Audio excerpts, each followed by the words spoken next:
Bibi, sa taglay niyang kulit, tsak ika'y mapapaibig. Ang bibi mo at ang bibi ko. I love you! Love you, pare. Bibo!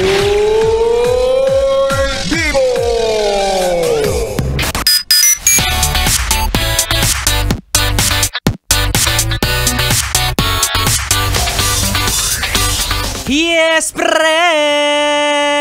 Kasama mo na ang bibi mo sa radyo, DJ B-Boy Bibo! At ako pa rin ang iyong kapiling para sa unang Lunes ng buwan na ito. Finally, tapos na ang undas.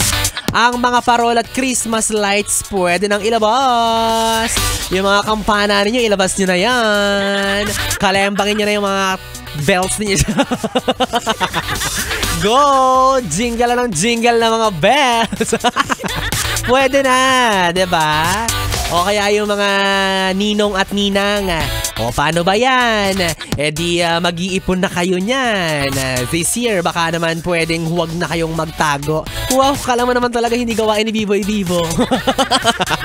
Ay, hindi Grabe naman kayo, sumisipot naman ako sa mga inaanak ko. Nagpapamano naman ako. Wala nga lang aginaldo. At least nagpakita, di ba? At least may presensya. Okay, ikaw wag naman ganyan, di ba? This year, baka naman pwedeng siputin mo na yung mga inaanak mo. Kawawa naman sila, puro ka na lang pangako. Promise, inaanak, bawi ako sa susunod na Pasko. Sus! Nasabi ko na yan. So, diba? Naging binatat dalaga na lang talaga yung mga inaanak mo. Bless lang natatanggap nila galing sa'yo. Grabe ka naman. Pero okay lang yan, diba? Kung walang-wala talagang ibibigay, diba? Hindi naman pwedeng pilitin natin. Hindi naman para mangutang pa siya para lang masabing nakapagbigay siya ng aginaldo sa mga inaanak niya. Oo. Kaya mga ninong at ninang, sa darating na Pasko, no pressure po, oo. Unahin ninyong hanapin yung makakapiling ninyo sa Pasko na taong makaka-holding hands ninyo, makakasubuan nyo ng hamon sa Noche Buena, kesa maghanap ng pera para sa mga inaanak. Dapat priority yung magiging jowa, ayun yung una mong hanapin. Kasi yung pera darating naman yan sa 13th month pay. Diba? Yung jowa, wala, nga. Jadi SMP ka na naman yan. Member ka na naman ng mga samahan ng malalamig ang Pasko. O, diba? Ayaw mo naman ng ganon. Pero alam nyo, mga ninong at ninang, kung wala ka talaga maibibigay, hindi mo naman kailangang pilitin. Ano ka ba? Huwag kang mahiya. Okay lang yan. Kasalanan yan ng mga magulang. Kinuha kang ninang kahit alam naman nilang kuripot ka. Saka bakit ba? Diba? Guidance naman talaga ang pangunahing dapat ibinibigay ng mga ninong at ninang. Diba? Hindi pera. Ewan ko ba, sino ba nagpauso ng ganyan? Yung kukunin kang ninang kasi yung mayaman ka, ganyan. Diba? Kahit lasenggo, basta mapera, go lang, ninong ka na. Oy, hindi ganyan Diba? Kahit nga minsan hindi kilala, basta alam lang na mapera, magugulat ka na lang, kumare na daw niya. Ay, alam mo ba, kumare ko si Konsihala ganito, ganyan. Kumpare ko si Konsihal ganto ganyan. Ay! Porket mapera kahit hindi mo ka-close, kinuha mo na lang basta-basta. Diba? Kaya ang mahalaga, diba? Piliin ninyo kayong mga magulang yung makakatuwang ninyo sa paggabay sa mga anak ninyo. Kasi yan talaga ang main purpose ng mga ninong at ninang, godparents, ikalawang mga magulang. O ayan hindi naman porket sinabing ikalawang magulang, ikaw kumpare, jojowain mo na si kumare. Wag ganon.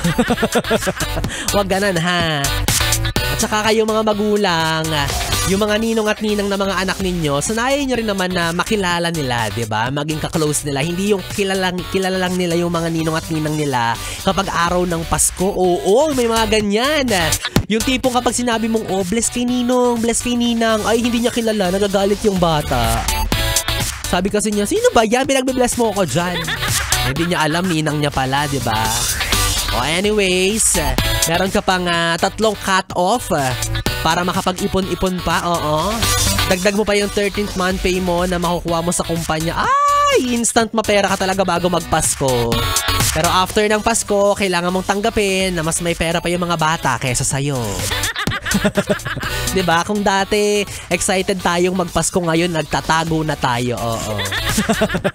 O, wag kang mag-alala, yes, friend. Bibigyan na lang kita ng pandagdag mo sa pangregalo ngayong Pasko kapag ikaw ang nanalo para sa ating... Yes FM, it's your birthday. Yes FM, it's your birthday. Yes, friend! Lakasan mo na ang volume ng radyo mo dahil baka birthday mo na ang hinahanap-hanap ni B-Boy Bibo. Kaya naman ikaw, kung ikaw ay pinanganak sa buwan ng December to March, ikaw na ang hinahanap ko. Dalian mo!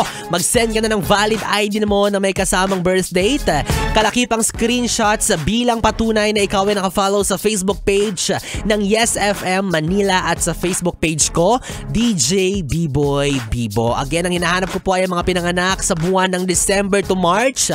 Mapaanong araw man yan, mapaanong taon, ikaw na ang hinahanap ko, okay? At kailangan ay nakatutok ka hanggang sa matapos ang aking programa dahil dun ko po i-announce at dun magkakaalaman kung sino ang mapalad na mananalo ng 500 piso para sa ating... Yes FM, it's your birthday. Yes FM, it's your birthday.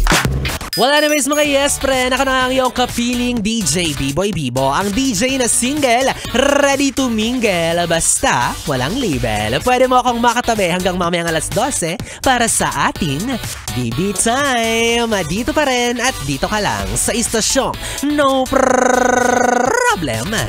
Ang 101.1, Yes FM, solid!